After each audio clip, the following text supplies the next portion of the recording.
Welcome to my sweet life with Ruhi. আজকে আমি তোমাদের সাথে শেয়ার করব একেবারে নতুন একটা স্বাদের কালো কচু পাতায় চিংড়ি। তবে এই কচু পাতার চিংড়িটা কিন্তু আগেও আমার চ্যানেলে আছে, এটা একটু অন্যরকম। প্রথমেই আমি কিন্তু কচুর পাতাগুলো নিয়ে নিয়েছি, আর এই কচুর পাতাগুলো দেখো মোড়ানো মোড়ানো আছে।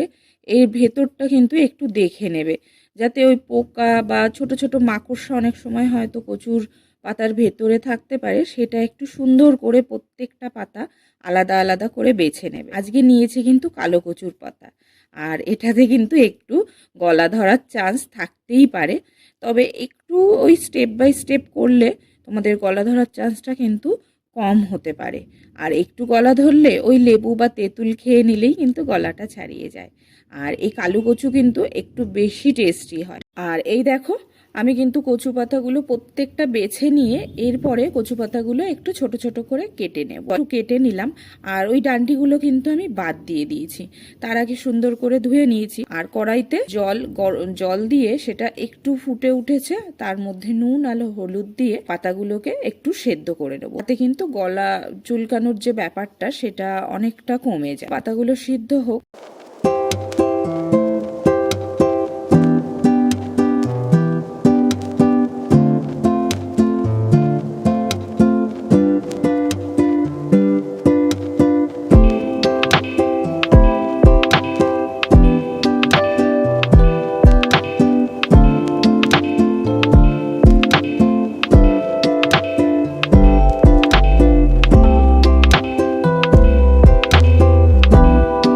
আর এদিকে দেখুন, কচুটা কিন্তু অনেকটাই সেদ্ধ হয়ে গেছে, মানে কচু পাতাটা একদম কালারটাও চেঞ্জ হয়ে এসেছে। এইবারে আমি কি করব, ওই জল থেকে কচু পাতাগুলো স্ট্রেনারে জল ঝরাতে দেব, যতক্ষণ জল ঝরাতে দিয়ে দিলাম।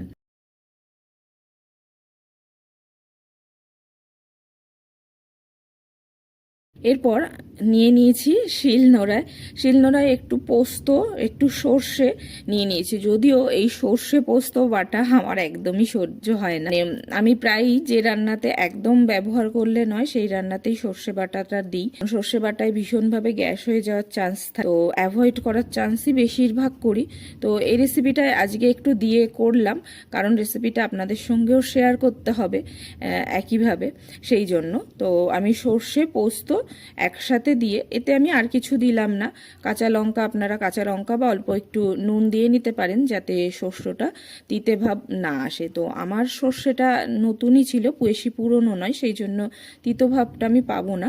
এই দুটো মিশিয়ে আমি একটু বেটে বাটিতে তুলে রাখলাম। চিংড়ি মাছটা আমি আগের থেকেই ধুয়ে বেছে, আর ওই মাঝখানে যে পিঠের শিরাটা থাকে ওটা আমি ছাড়িয়ে নিয়েছিলাম, আর নুন হলুদ মাখিয়ে রেখে দিয়েছিলাম। আর চিংড়ি মাছটা আজকে একটু বড় সাইজ হয়ে গেছে। এই সাইজের চিংড়িতে মালাইকারিটা বেশি হয়, কিন্তু আজকে বাজারে পাওয়া যায়নি, আমার কিছু করার নেই। তো আপনারা চাইলে এর চাইতে ছোট সাইজের চিংড়িটা আনবেন। আর বাইরে কিন্তু দেখতে পাচ্ছেন ভীষণ বৃষ্টি আর মেঘ ডাকছে, হয়তো সাউন্ডে আসছে মেঘ ডাকার আওয়াজ, ভীষণভাবে মেঘ ডাকছে বাইরে। যাই হোক, এইভাবে আমি মাছগুলোকে রেডি করে এইবারে মাছগুলো একদম হালকাভাবে ভেজে নেব। চিংড়ি মাছ কিন্তু সবসময় হালকাভাবে ভেজে নিলেই তার স্বাদটা বেশ ভালো পাওয়া যায়। তো চলুন মাছগুলো আমি একবার নাড়াচাড়া করে ভেজে নিই। আমার সব রেডি হয়ে গেছে। আর ওই যে চিংড়ি মাছ ভাজা তেল ছিল, সেই তেলের মধ্যে আর একটু তেল দিয়ে, আর কচুতে আমি আগেই বলেছি আগের অনেক রেসিপিতে যে কচু বা এই টাইপের জিনিসগুলোতে একটু তেল লাগে, তো তেলটা আপনারা এখানে দেখে দেবেন। আমি এখানে একটু কম দিচ্ছি, কাঁচা তেলটা অনেকটা বেশি ব্যবহার করব সেই জন্য। তো আর একটু আমি তেল দিয়ে নিলাম, দিয়ে এইবারে ফোড়নে আমি দিয়ে দেবো একটু কালো জিরে। আর আপনারা চাইলে কালো জিরে শুকনো লঙ্কা দিতে পারেন, আমি কালো জিরে আর একটু দিয়ে নিয়েছি কাঁচা লঙ্কা, যেগুলো কাঁচা পাকা লঙ্কা হয়ে গেছে। লঙ্কাগুলো ভীষণ ঝাল, আপনারা দেখে দেবেন কটা লঙ্কা দেবেন। তো প্রথমেই ফোড়নটা দেওয়ার পরে ভীষণ সুন্দর একটা স্মেল আসছে, সেটা আপনাদের আমি ভিডিওর মাধ্যমে বোঝাতে পারবো না। তো যাই হোক, এরপরে আমি দিয়ে দিলাম ওই পেস্ট করে রাখা কচু পাতাটা, বা ওই যেটা আমি জল ঝরিয়ে রেখে দিয়েছিলাম সেটা। একদমই আমি স্ম্যাশার দিয়ে পুরো ম্যাশ করে দিয়েছি, বা বাটা মতো লাগছে কিন্তু দেখতে। তো এটা দিয়ে আমি কিছুক্ষণ নাড়তে লাগবো। এরপরে রান্নাটা আপনারা একটু গ্যাসটা সামান্য কমিয়ে করবেন, না হলে কড়াইতে কিন্তু লেগে যাওয়ার চান্স থাকতে পারে। এরপরে এর মধ্যে কিন্তু দিয়ে দিলাম একে একে ওই যে ভেজে রাখা চিংড়ি মাছগুলো, ওগুলো দিয়ে দিলাম। দিয়ে কিছুক্ষণ নাড়াচাড়া করার পরে এরপরে দিয়ে দেবো সর্ষে আর পোস্ত বাটাটা, দিয়ে নাড়াচাড়া করতে থাকবো একভাবে। তো এটা কিন্তু একটু সময় নিয়ে করবেন, বেশিক্ষণ তো নাড়তেই হবে, না হলে কিন্তু ওই যে গলা ধরার ব্যাপারটা থাকবে। আর একটা এক্সট্রা জিনিস দিয়ে দেবো, যেটা হলো লেবুর রস।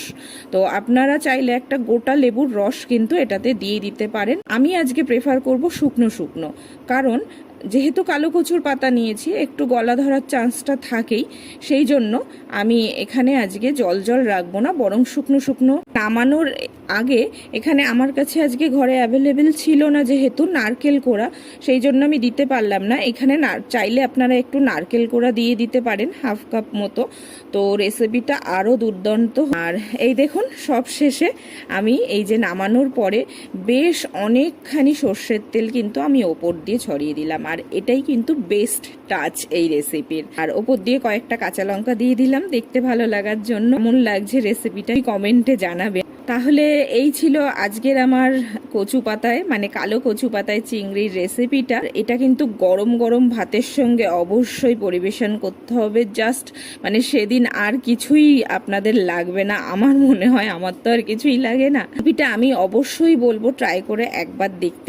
আর আমার আজকের এই ভিডিওটা বা রেসিপিটা কেমন লাগলো সেটা কিন্তু অবশ্যই আমাকে কমেন্টে জানাবেন। এটা কিন্তু কমেন্টে জানাতে একদম ভুলবেন না। আর হ্যাঁ, ওই যে ভিডিওটা ভালো লাগলে একটু একটা লাইক করে যাবেন, আর আপনার বন্ধুদের সঙ্গে রেসিপিটা শেয়ার করবেন। আর আমার চ্যানেলটাকে যারা সাবস্ক্রাইব করেননি এখনও, প্লিজ একটু সাবস্ক্রাইব করে দেবেন। আপনার একটা সাবস্ক্রাইব, আমি আগেও বলেছি, অনেক বেশি মূল্যবান আমার কাছে। তো আজকের জন্য এইটুকুই। Thank you. দেখা হচ্ছে নেক্সট ভিডিওতে। ভালো থাকবেন সবাই। টাটা।